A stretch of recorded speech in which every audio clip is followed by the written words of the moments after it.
Parents special.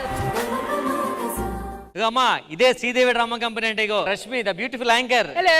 Rashmi గారు తెలుసా? ఎలా తెలుసు మీకు? ఇద్దరం కలిసి చదువుకున్నాం. ఒకవేళ మహేష్ సినిమాలోకి రాకపోతే ఏం చేసేవాడు? గేదెలు కాల్చుకుని కూడా. ఎప్పటి నుంచి పరిచయం మీ అబ్బాయి మీకు? ఎప్పటి నుంచి పరిచయం ఉంటాయంటే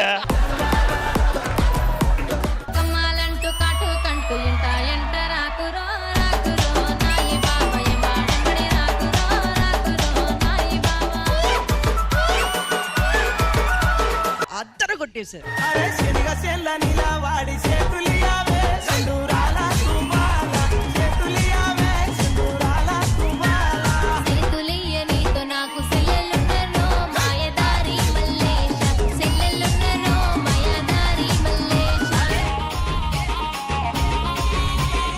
మీకు ఏబిసిడీలు వచ్చా?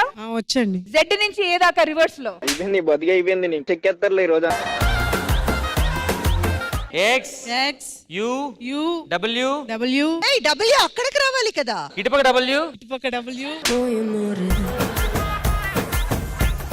ఇక్కడ ఉన్న వాళ్ళలో 10 మంది పేరు చెప్పండి. స్వాతి, రామ్ ప్రసాద్, ఇంద్రజమ్మ. ఈయన పేరు నాకు రాదు. ఇటుకు మీద ఇటుకు కడితే ఇల్లు అవుతాది. మా ఇంద్రజమ్మ పాట పడితే ఫీల్ ఉంటాది. శ్రీదేవి డ్రామా కంపెనీ ఎంతో ఫేమస్. మా ఇంద్రజమ్మ జడ్జిమెంట్ ఇంకా famous. Sridevi drama company Sunday episode ని ఫెస్టివల్ ఎపిసోడ్ చేశారు మీరు. శ్రీదేవి డ్రామా కంపెనీ సో ఉంటాది. నీలో ప్రతిభ ఉంటే చాలు అది గుర్తిస్తాది. కళాకారులను పిలిపించి లైఫ్ ఇస్తాది. లైఫ్ ఇస్తే చాలు మన బ్రతుకులు వెలుగొస్తాది.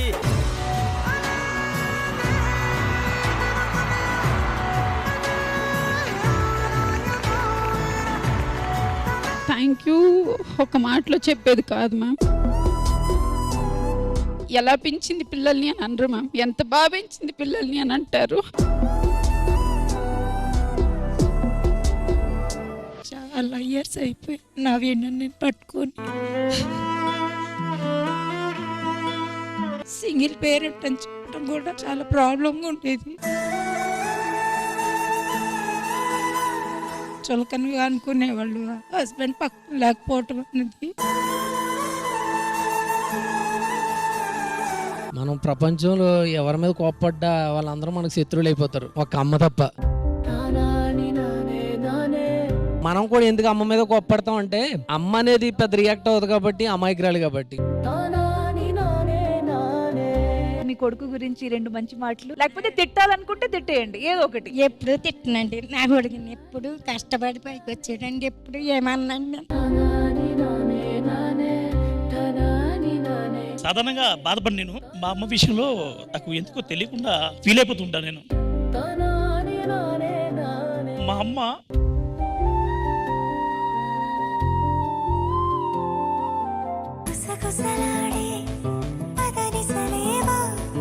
మా నాన్న వాళ్ళు నాకు రేపే పెళ్లి చేస్తానంటున్నారు. మనం ఎక్కడికన్నా వెళ్ళిపోయి పెళ్లి చేసుకుందాం సాయి. రేపు మార్నింగ్ 4 o'clock రైల్వే స్టేషన్ కి వచ్చేసి నీకోసం అమ్మ వాళ్ళని వదిలేసి మరీ వచ్చాను సాయి. నేను ప్రెగ్నెంట్ అని తెలిస్తే మా అమ్మ వాళ్ళు చంపేస్తారు సాయి. సరే అయితే నువ్వు ఇక్కడే ఉండు, నేను వెళ్ళి ఫుడ్ తీసుకొస్తా.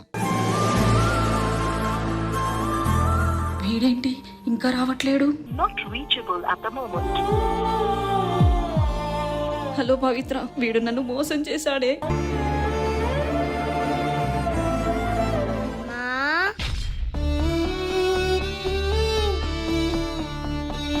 నేను బయటికి రాకుండా ముందే నువ్వు నన్ను చంపేయాలనుకుంటున్నావా?